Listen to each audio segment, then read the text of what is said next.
Limburg Schools Board of Education meeting number 1536 is now called to order. Meetings are now fully open to in-person as well as live stream on the district's YouTube channel. As a note, in accordance with the health advisory issued by the St. Louis County Department of Public Health and the City of St. Louis Department of Health on July 1st of this year, face coverings are required to be maintained on your face fully to be in attendance here, even if you are vaccinated. We'll move to 2.0. Dr. Lake, do we have any changes to the agenda? We do not. Okay, that being said, do I have a motion to approve the agenda as presented? Motion by Mike, second. Second. Second by Megan. All in favor say aye. Aye. Aye. Opposed? Motion carries. Now, all those who are able, please stand for the Pledge of Allegiance.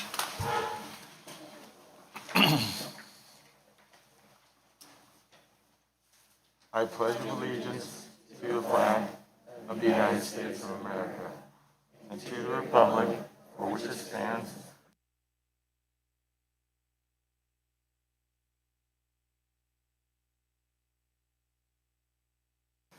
All right, thank you. And we are missing a few board members this evening for various reasons. Some had commitments to travel and or work commitments. So there's 4 of us here. We do have a quorum, so we're able to continue on with tonight's meeting.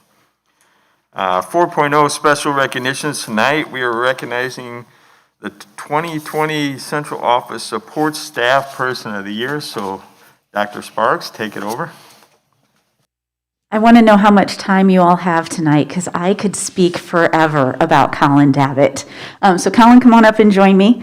Colin is our blended learning coordinator, so he works within the teaching and learning team.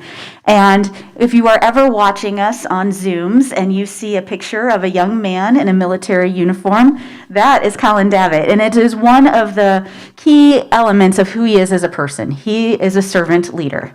He works to serve our teachers and our students in support of a blended learning environment that really enhances their learning opportunities. So that's one thing I would say about Colin. The second thing I would say is he is one of the most innovative people I know. He is continually asking the question, what if? Or why not? Or, but could we? He might even put up his finger just like that and say, but could we? So he's always questioning, trying to move things forward, thinking outside of the box about how we provide great learning opportunities for students. And because of his work, we have grown astronomically over the last year with regard to our Canvas development, and that is not all that he does, but it is a great example of what is a small seed with a few people and grows to have huge impact. So, Colin, thank you for having great impact on our kids every day.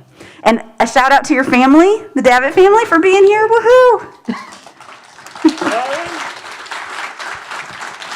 As Tara said, congratulations. I'll just quickly share. When I came into the district, I said to Colin, why don't you do a little research on this Canvas learning management platform? And that's all he needed, and he took off. He's doing trainings for other districts, and he's really a go-to guy for that learning management platform. And when the pandemic hit, we were like, middle school was still going to be a year out, and we had to accelerate that. And Colin's work being able to get us to that point was a yeoman's effort for sure. So, Colin, we have a certificate for you, and then we also have a $25 gift card for you for our spirit store. So congratulations, buddy. Thank you. Congratulations.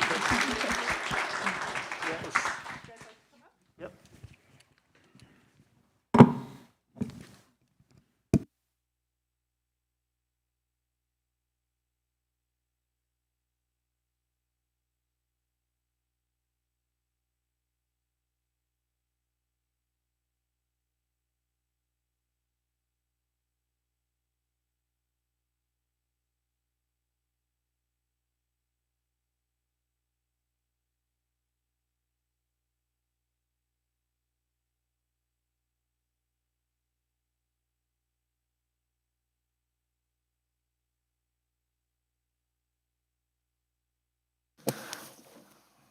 And I will say, to add, anybody who's not familiar with Collins, because so much of the work he does is behind the scenes, most of it, a lot of it, like even now, he's extraordinary. So he had so much value to this district, and so thank you from me as well, and all of us. And congratulations, well deserved. So we'll move to 5.0, consent resolutions and commendations. We have none. And then 6.0 is citizen communication regarding agenda items. We don't have any listed here in regard to agenda items, so we will revisit that in 12.0. So 7.0 is communications. Board Secretary Christy Watts is not here this evening, so Jen Miller will start with the calendar of events. All right, district offices continue to be closed on Fridays for the next month. On August 9th through 12th, we have our Lindbergh Teacher Institute for new teachers to the district. And our BOE Advisory Committee on Finance meets August 17th. Professional Learning for All Staff takes place August 18th to 20th.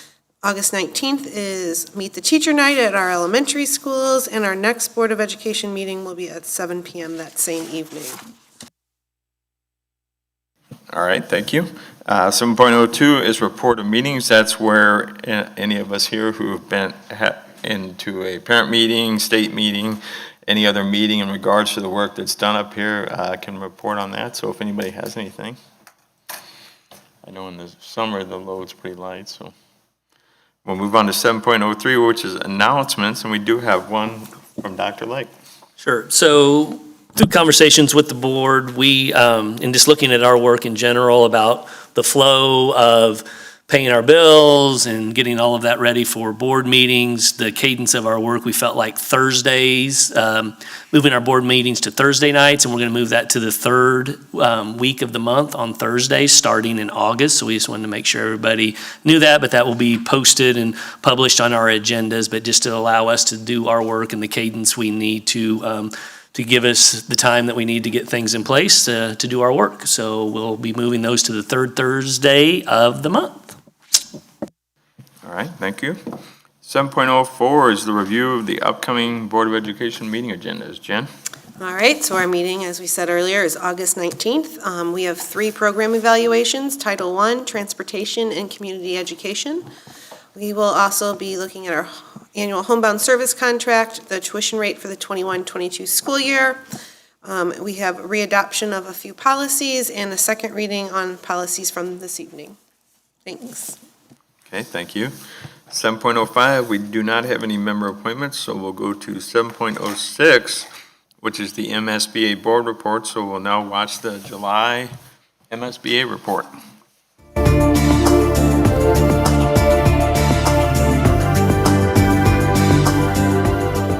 Hello, everyone, and welcome to the Missouri School Boards Association's board report for the month of July. We thank you for the opportunity to share some news and information during a few minutes of your board meeting. We begin with a look at the federal funding available to Missouri school districts designed to address the impact of COVID-19. Missouri is set to receive nearly $2 billion under the American Rescue Plan's Elementary and Secondary School Emergency Relief Fund, sometimes called ESSER 3. 90% of that money will be distributed to local education agencies, mostly local school districts. Deputy Commissioner of the Department of Elementary and Secondary Education, Dr. Carrie Monzes, told school board members attending the recent MSBA Igniting Great Ideas Summit, school districts can use the money to address a number of key issues related to COVID-19, including the need for additional instructional time for students. Anything you can do to enhance your learning opportunities outside of the traditional school year, whether that's summer school or some type of intensive tutoring, after-school programming. I don't know that communities automatically think that has to be sustainable moving forward. We've had more and less summer school over the years, so here's an area where you can make a short-term investment. Hopefully it's sustainable, but even if it's not, every minute you get with a student that you don't have now is important. So to the extent you can advance those programs in your district, I think it's going to have a huge return for you and your students. Monzes says school districts must submit a multi-year plan for using their allocation of ESSER 3 money to the Department of Elementary and Secondary Education by August 23rd. However, he says those plans may be adjusted in the future. He urges school boards and administrators to be transparent and engage stakeholders on the use of the federal money. The Department of Elementary and Secondary Education has submitted a plan to the U.S. Department of Education for the use of its share of the ESSER III funding. DESE's priorities for the funding include investing in the educator workforce, resources for learning acceleration, and addressing the digital divide. Speaking of the digital divide, a new poll released by the National School Boards Action Center shows 2/3 of voters nationally say lack of adequate broadband and internet access outside of school buildings is an important issue to address. The poll reveals voters' attitudes about their children's educational experiences during the pandemic and also conveys the challenges and opportunities voters see facing our public schools. Past MSBA President Rhonda Gilstrap of the Blue Springs School District is one of 7 members of the National School Boards Action Center Board of Directors, and she reported on the poll results at the MSBA Delegate Assembly meeting in Springfield on June 18th. Voters are significantly more likely to have a positive view of public education when they think of schools locally as opposed to nationally. Learning loss among students is a huge issue for voters as we continue to grapple with COVID-19 pandemic. Additionally, voters say the top challenge their local public schools have faced during the pandemic is students having quality broadband and internet access at home to attend school online. Support for increased funding for public education is strong. Voters are opposed to taking away taxpayer dollars from public education to go toward private school vouchers, and there is broad overall support for personalized learning and increasing access to internet and broadband. The bipartisan poll was conducted in April and reached 1,000 likely 2022 voters nationwide. The National School Boards Action Center provides national grassroots advocacy on issues important to school board members and public education. Nancy Masterson, a school board member from the Camdenton R3 School District, is the new president of the Missouri School Boards Association. Masterson became MSBA president at the conclusion of the 2021 MSBA Igniting Great Ideas Summit held in Springfield June 18th and 19th. She has served as president-elect of MSBA for the past year. She spoke to those attending the second general session of the Igniting Great Ideas Summit. This year, as in years past, we will need to light the tinder of your enthusiasm to press forward when needed to do what is best for all children. The year ahead looks challenging. We must be persistent, well-informed, yet professional, kind, and unshakable when addressing the needs of our students with legislators and the press. Ray Murphy of the Richards R5 School District was elected president-elect by the MSBA Delegate Assembly. Ruth Johnson of the Raymore Peculiar School District was elected vice president of MSBA. Linda Doherty of the Nixa Public Schools will serve as immediate past president for the coming year. Registration is now open for the 2021 MSBA Annual Conference in cooperation with the Missouri Association of School Administrators, to be held November 5th through 7th in Kansas City. The event will once again feature numerous breakout sessions and workshops, many presented by school leaders from districts throughout the state, along with a great lineup of general session speakers, all in the new location at the Kansas City Convention Center. And don't forget the 2021 Safe Schools and Colleges Forum, sponsored by MSBA Center for Education Safety, will be held this year on November 4th in conjunction with the annual conference in Kansas City. That's it for this month's edition of the MSBA Board Report. Thanks for allowing us to have some time at your board meeting, and so long from Columbia. All right, 8.0 special reports. There are no items there for this evening. 9.0 action items by consent. We do have action items 9.01 to 9.11. Would anyone want to remove any of these items for individual consideration? Okay, hearing none, do I have a motion to approve action items by consent 9.01 to 9.11 as presented? So moved. Motion by Mike, second? Second. By Megan. All in favor, say aye. Aye. Aye. Opposed? Okay, motion carries.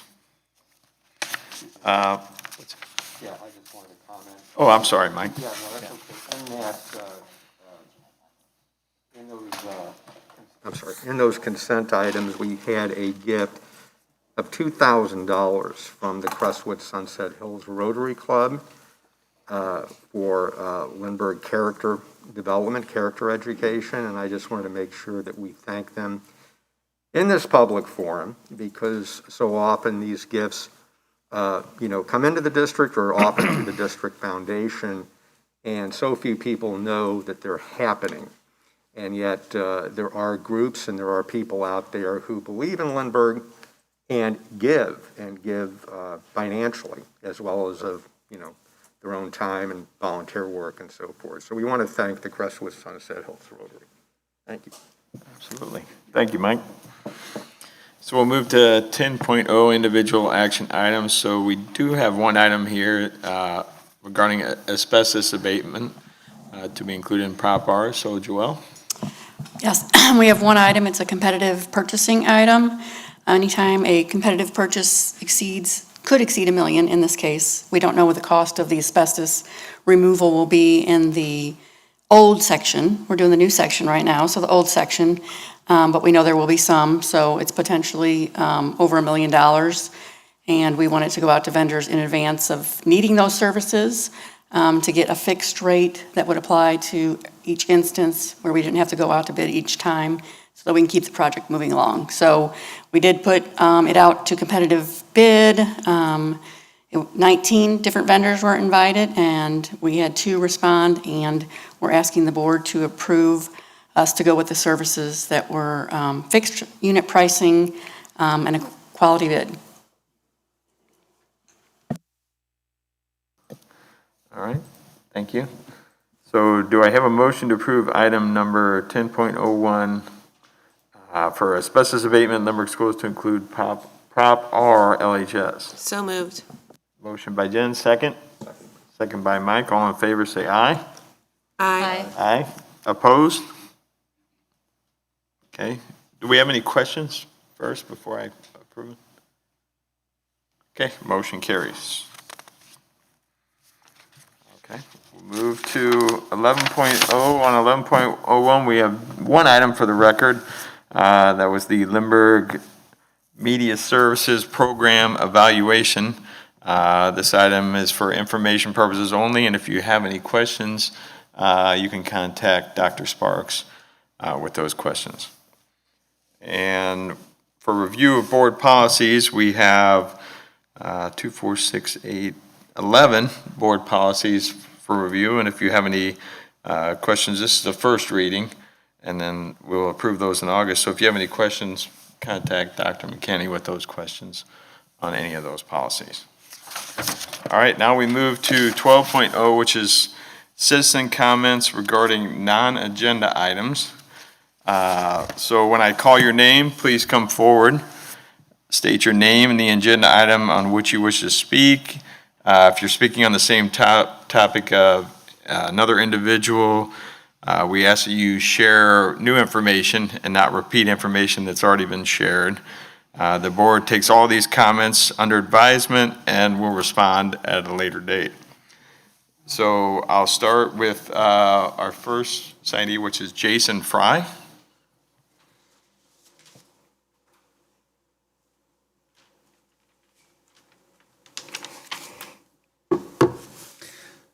Good evening. The Lindbergh Equity and Diversity Coalition, LEAD, would like to welcome Dr. Mapp to the Lindbergh community. We are thrilled to have his leadership in our district, and we look forward to partnering with him. LEAD is a group of parents, staff, and community members who seek to disrupt biased practices and systems to transform the Lindbergh community. Our work over the last few years includes encouraging a district-wide equity committee, the development of a DE&I coordinator, thanks again to the district and the board, encouraging more diverse classroom and building libraries, organizing a community-wide Black Lives Matter March in June 2020, hosting a virtual family event called Pajama Jams for Justice, or Pajama Jams for Justice, presenting a series of free We Stories trainings open to all community members, and organizing a book drive for culturally diverse books to be added to area Little Free Libraries. We also maintain the public-facing LEAD Facebook page with nearly 800 followers, and the private, action-oriented LEAD Action page with 130 actively engaged members representing every school in the district. While we are a community group with a passion for equity and social justice within our schools, we are not affiliated with the Lindbergh School District. We are encouraged by the creation of this DE&I position, but Lindbergh has a long road ahead to truly transform our community. We have heard from many of our Black and Indigenous people of color members, BIPOC, that Lindbergh can feel like a very lonely and sometimes hostile place. LEAD has been a point of connection for many BIPOC families in our community, and we hope that we can extend that space to Dr. Mapp and his family. We recognize the enormity of the task that lies in front of Dr. Mapp and his colleagues and the utility of having allies in the district to champion this new position. LEAD is here to support these efforts and garner community buy-in through our continued outreach and relationship building. We understand that the work of making our district a safe and equitable place for all students is the responsibility of every Lindbergh parent and staff member, and certainly not just Dr. Mapp's alone. We are looking forward to the path ahead. Thank you. All right. Thank you, Jason. Our next speaker is Poppy Gardner.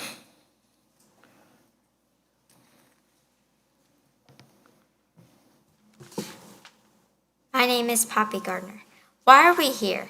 To discuss the mask-wearing mandate being considered during school attendance. I want to thank you for the opportunity to inform you of my thinking.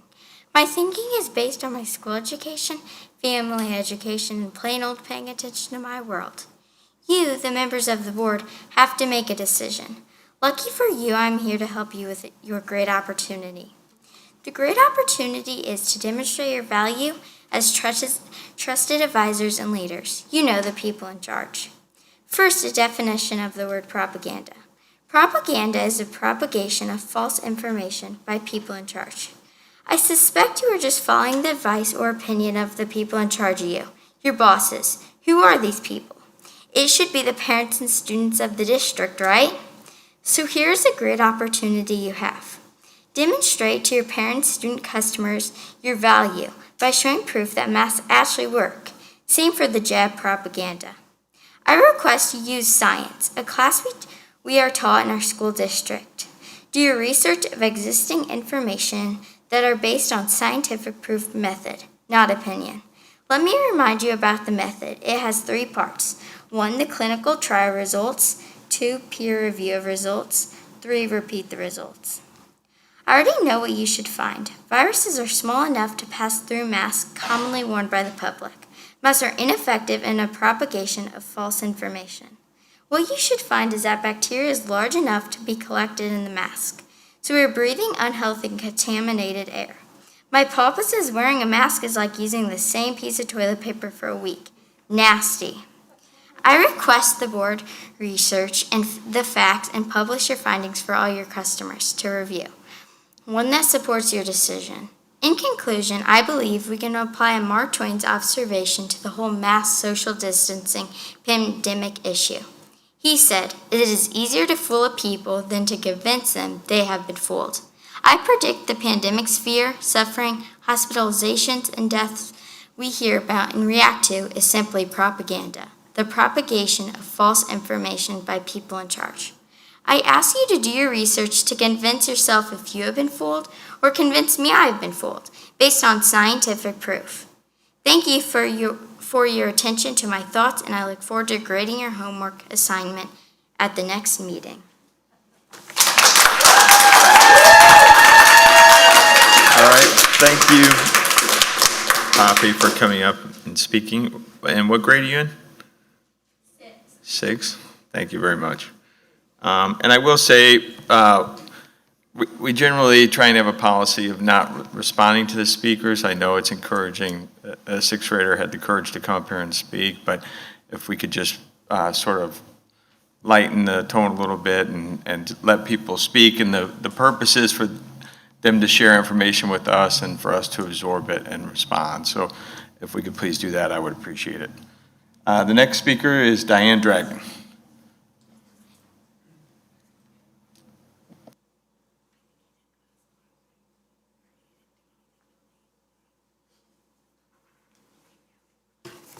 Good evening. There's a lot of interest in one area of curriculum tonight, and a lot of time and effort and a ton of money is being spent to make this school inclusive and welcoming to students of all types and all backgrounds. You have all read books and articles and hired experts and consulted with other districts on equity and inclusion. The public was even invited to listen in. You have 277 kindergartners. 53% of the class are all at risk for reading failure. 53% of our kindergartners score in the bottom 30% of the nation. You have 263 first graders below benchmark. 52% of the class is below benchmark. You have 109 second graders at risk. You have 86 third graders at risk. 735 kids in K through 3 are at risk for reading failure on our basic reading screens. Where are the book studies on literacy?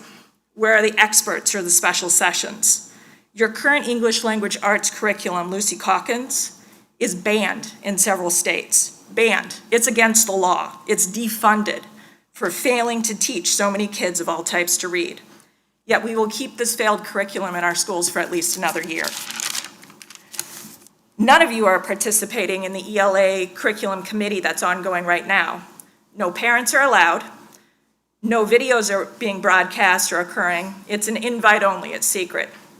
The exact same people who purchased our current failing curriculum are choosing what happens next. The same people who thought it was a good idea to remove grammar and handwriting instruction are in charge.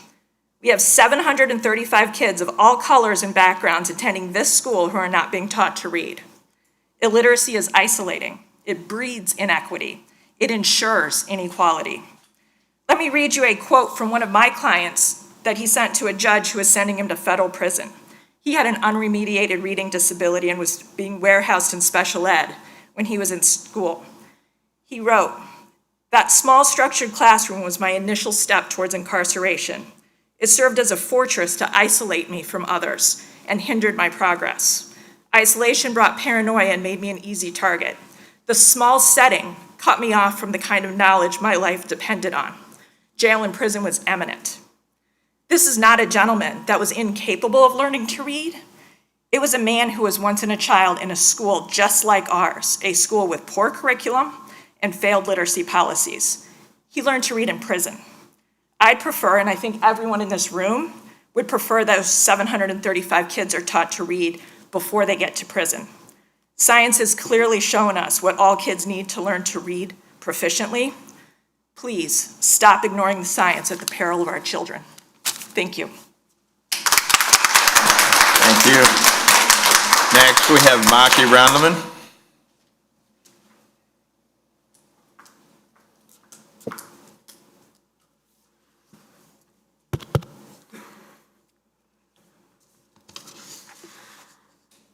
Tonight, I call the board with an action.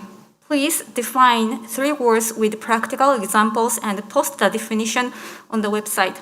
It would be healthy for our community to have official and clear definition given by the board. Oh, thank you. I was wondering, with my accent,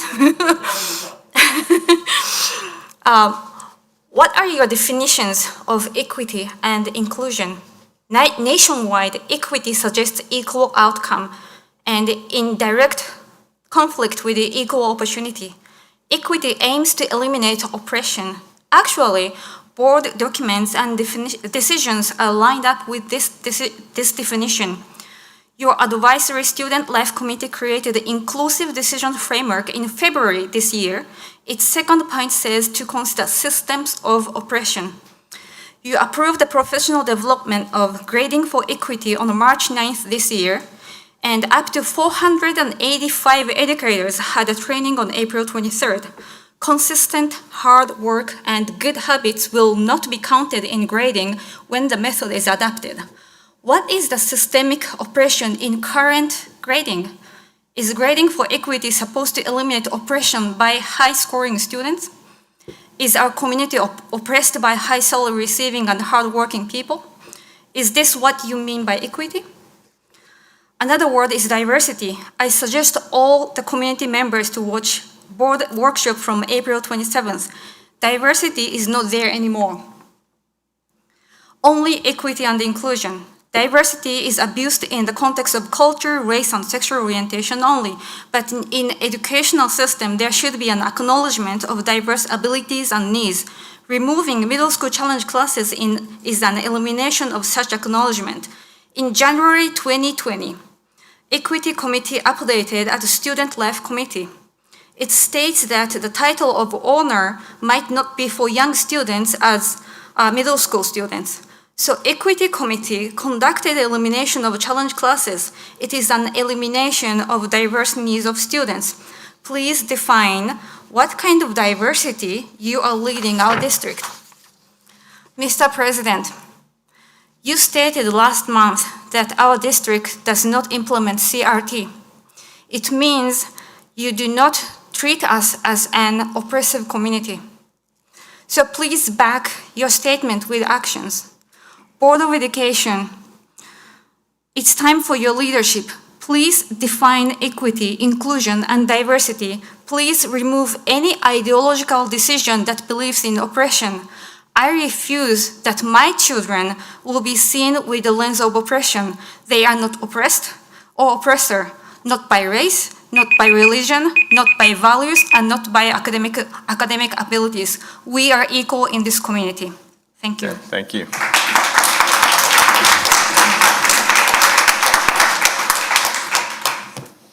Next, Laura Falstich.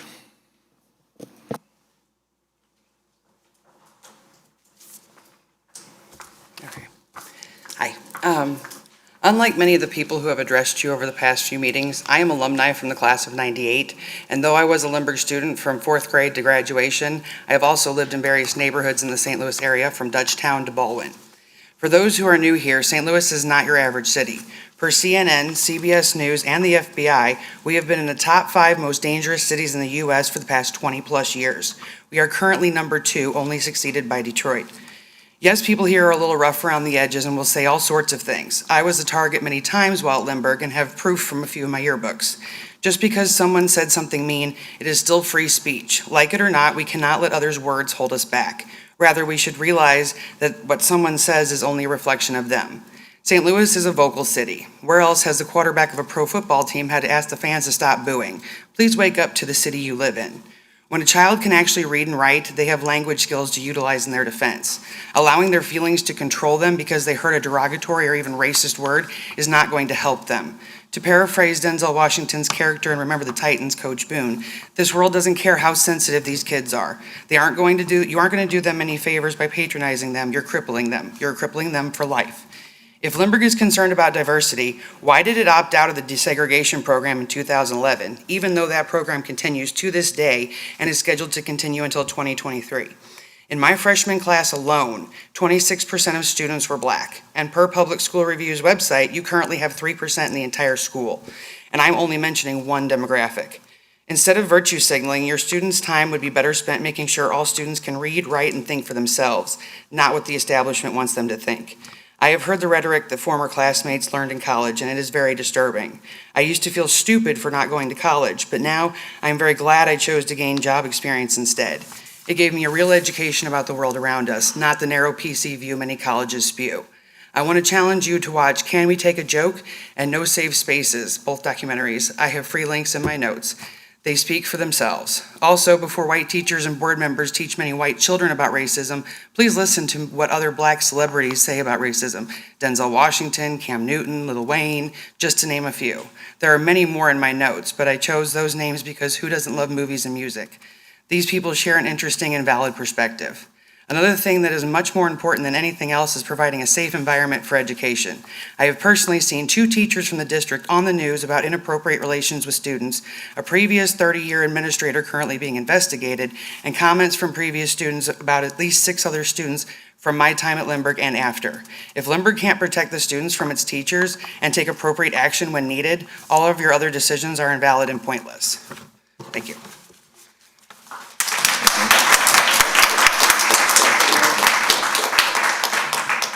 Next, Bess Fitzmaurice.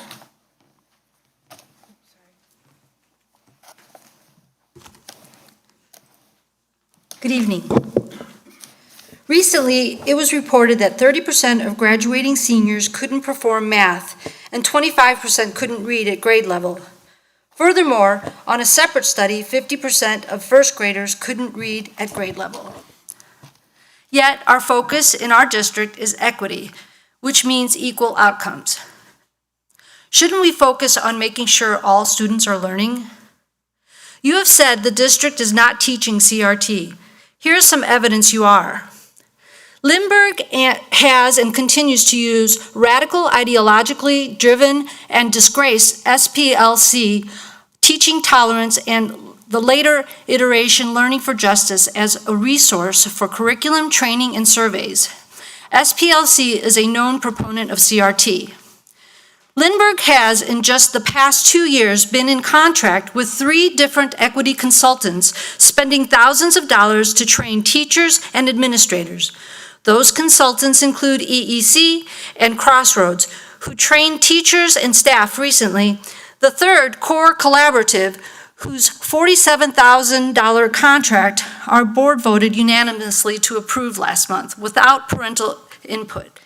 In addition to the equity consultants, our district had 485 teachers undergo training on a new grading system called Grading for Equity. This program cost $5,500. What does equity have to do with grades? So, that's 4 different equity training programs in the last 2 years, amounting to hundreds of thousands of dollars. And this month, our new Diversity, Equity, and Inclusion Director begins his job at $95,000 a year, plus benefits. Furthermore, our district has been busy changing curriculum and redesigning our children's schedules. Middle school no longer has challenge classes. Why not? And there's a plan to combine ELA and social studies into one class. Are those classes no longer important enough to merit a standalone class? What will they be doing with this newfound time? Get ready for a whole lot of social emotional learning. SEL will be woven into nearly all classes in flyer time. This is where students are taught how to think and feel about everything. And we've had surveys given to students without forewarning parents to allow opt-out. Surveys that ask personal questions such as race, gender, sex, and religious affiliation. And prior to April 21st, one could go to the Lindbergh DEI page and find 14 references and links to CRT promoting materials, such as Robin DiAngelo's White Fragility, The Danger of Silence, teaching materials from Zinn Education Project, social justice resources, advancing racial equity, what white colleagues need to know, teaching about race, racism, and police violence. The current Lindbergh School District Inclusion, Equity, and Diversity webpage no longer include these references and several others. The site has been scrubbed. I don't have time to list every infraction, but I assure you all, Lindbergh is indeed embracing CRT. All right, thank you, Bess. They just do it with the flowery Next words. speaker is Thank you. Marilyn Lee Sauer.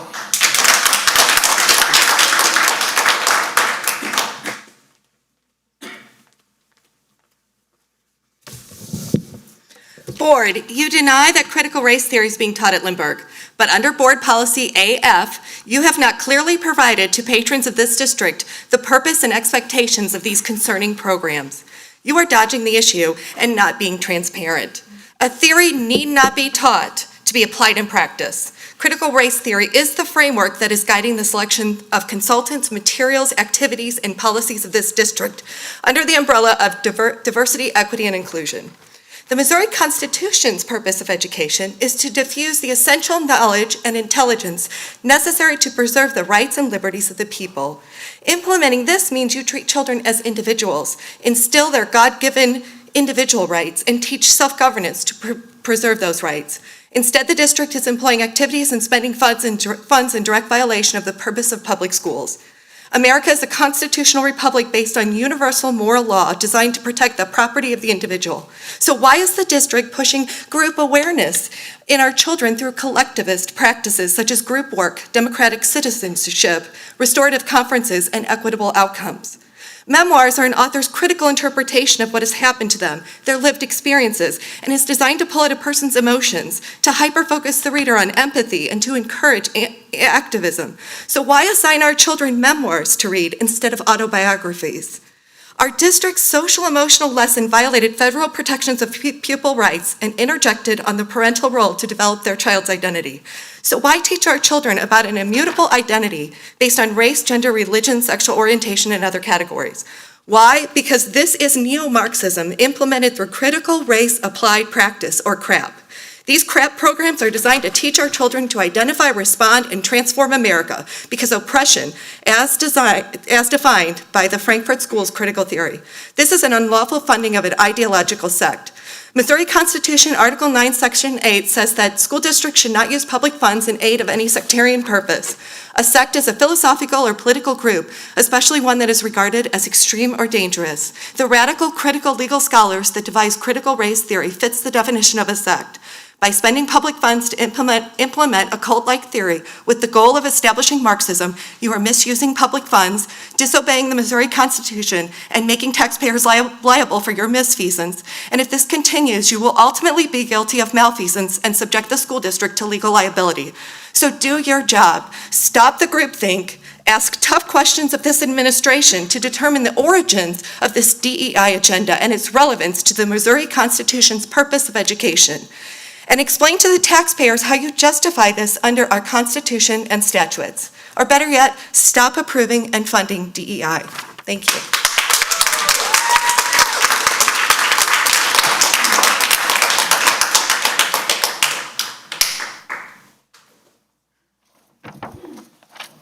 Next is Linda Braun.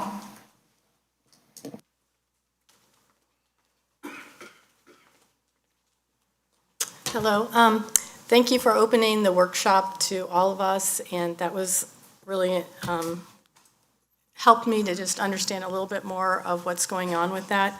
So I have just some, I guess, questions that I would love just to have a little bit of clarity on. And so a lot of what Mr. Cobb and Mr. Crownapple were talking about was belonging. And to me, belonging is somewhat of a feeling. You know, you get a feeling of belonging. And so if I could get some clarity on what, you know, how you might define that. And the opposite of belonging was othering. And what does that mean to other someone? And then who is determining what belonging looks like and othering looks like? Is it the teachers, or how would you come to that realization that this is belonging and this is othering?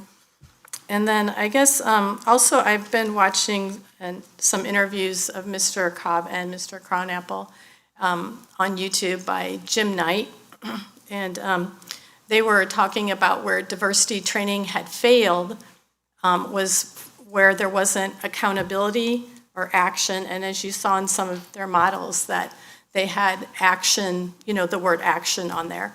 And they also talked in the interview also about enforcement. And so to me, I was just wondering, what is being enforced, and what are you accountable for? Is it for othering people, not in some way not knowing, so I'm just trying to think it through myself. You know, what does this really look like for the teachers and the students? I'm just not sure. And then I guess Mike Tishlis, he asked the question about if there was conversations, could we agree to disagree? You know, like, could we have real conversations about hot topics, or maybe not hot topics? And where does this all merge? You know, the belonging and the othering thing, and being accountable and enforcing something. That's, you know, I was just hoping that it wouldn't go to the point where there was, you know, we can't have critical thinking and good conversations. And then I guess there's another bigger question, do all these things belong in the framework of the schools? You know, so that's some of my thoughts on what's going on and just hoping to get more answers. Thank you. Next speaker is Martha Duchow.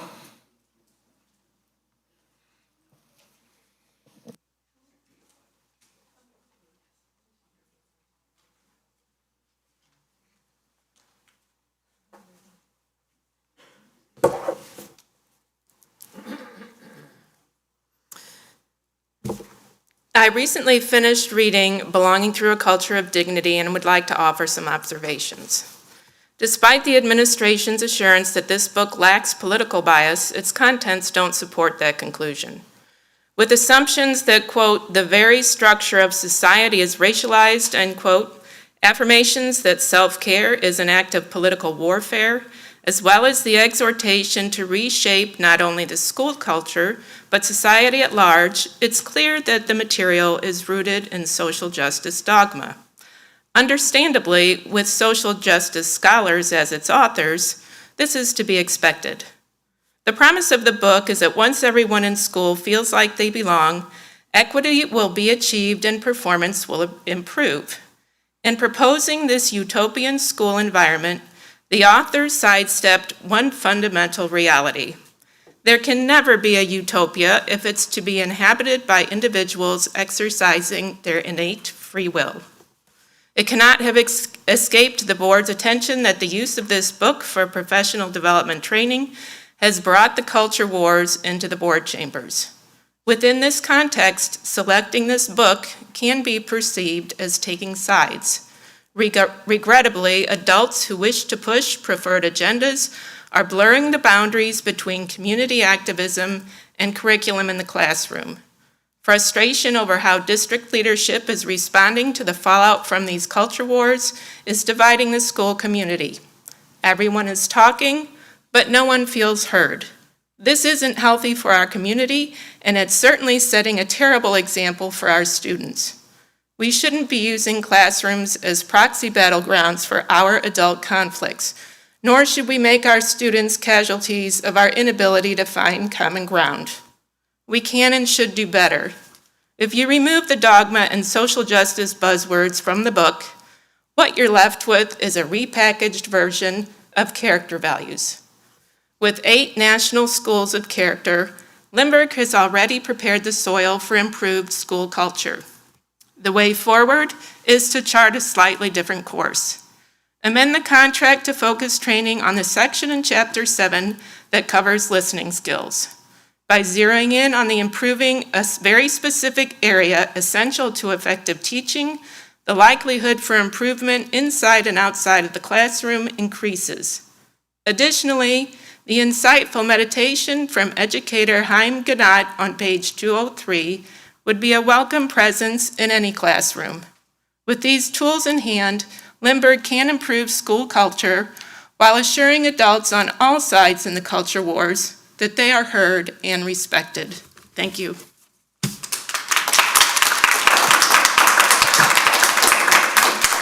Next speaker is Orlando Pardo. Hopefully I said that right.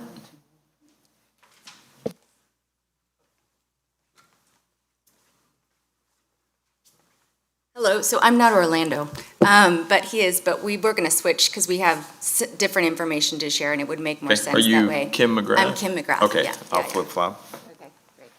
Thank you, board. So my name's Kim McGrath. I'm an international educator and a volunteer director of the Victims of Communism Memorial Foundation's St. Louis Commission. So I'm here in particular to share some information on the educational resources that are available to the Lindbergh community. So Victims of Communism nationally is an organization that is devoted to commemorating the more than 100 million victims of communism around the world and pursuing the freedom of those still living under totalitarian regimes. We're an educational research human rights nonprofit organization. So VOC nationally, just for some background info, was founded in 1993 by a unanimous act of Congress written into law by Bill Clinton. Memorial was established in the nation's capital by President George Bush in '97, and then this year the foundation will be opening the world's first comprehensive museum on the history of communism that will also be located in DC. So nationally, the org does a lot of research, has many events, including the Roll Call of Nations event, which just happened, attended by delegations, ethnic human rights organizations from around the world. So it's really a melting pot of people. Here in St. Louis, the VOC St. Louis is the first ever local commission. So what we're doing is hosting events, workshops, webinars, information sessions. We're a volunteer-run organization.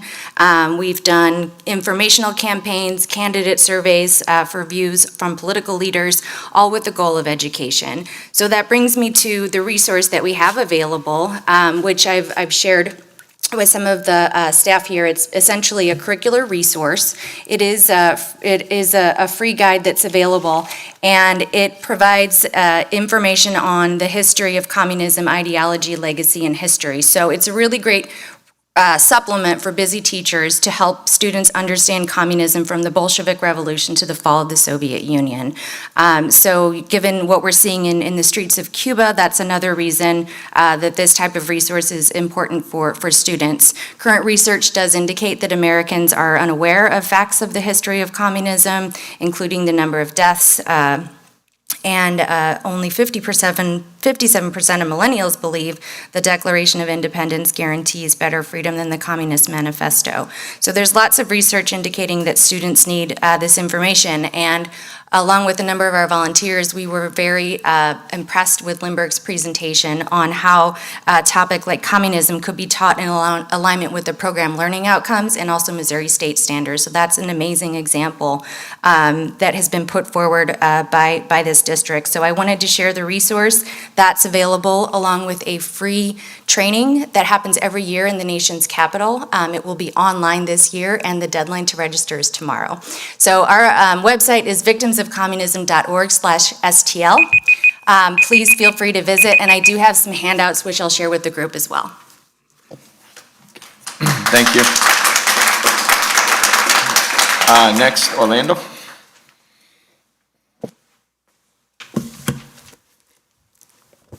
Thank you very much. Good evening. My name is Orlando. I'm a Cuban writer, a freelance journalist in my country, and I have lived in my country almost all of my life. So I do not declare myself as an anti-communist. Important to mention that, because it would be like declaring anti-myself. All of my friends, relatives, neighbors in the country where I wanted to do my career, my literary career, many of them are members of the Communist Party of Cuba. But as part of Victims of Communism, basically what I want to share with the board of school is the importance of not seeing the communism as just one more idea, one more ideology, but when that ideology takes the place of the whole intellectual spectrum, it's very difficult to really distinguish right from left. I have learned what is like right from left in America. I am now involved with the Washington University in St. Louis. I was offered there to teach literature. I have been publishing books in America, so I'm also now an American citizen by naturalization. I'm very happy to be here. But I am very aware that the dangers of believing that because my country is a lovely country, Americans are welcome there and we love Americans, but I think we also deserve what I have here now. My friends, my colleagues, not to mention those who have been in jail. I was in jail in Cuba, but no trauma, no resentment, and I insist, no anti-communist ideology. I think it's very important to be aware of the multiplicity, of the wide importance of having an open mind.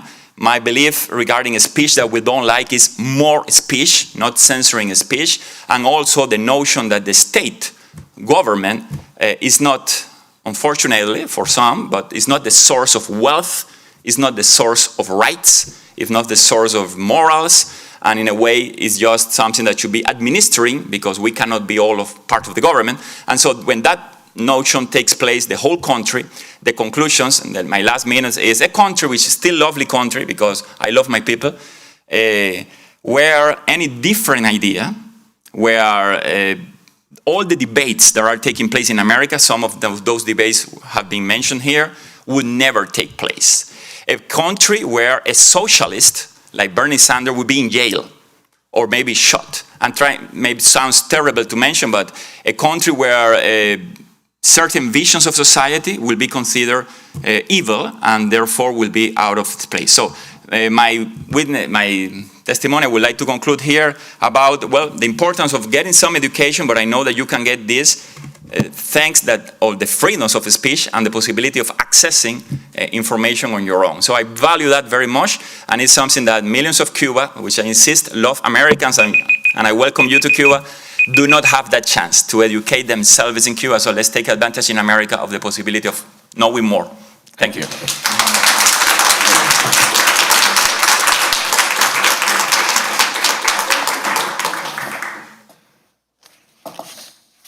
Okay, I want to thank everyone who came up to speak, and again, we don't respond publicly to the citizens' comments, but we will at some point in the future respond in writing. That takes us to 13.0, which is recess. We did already conduct our executive session, so there's no need. So we'll move to 15.0, which is adjournment. Do I have a motion to adjourn board meeting 1536? So moved. Motion by Jen, second. Second. Second by Megan. All in favor, say aye. Aye. Opposed? Motion carries. Board meeting 1536 is adjourned.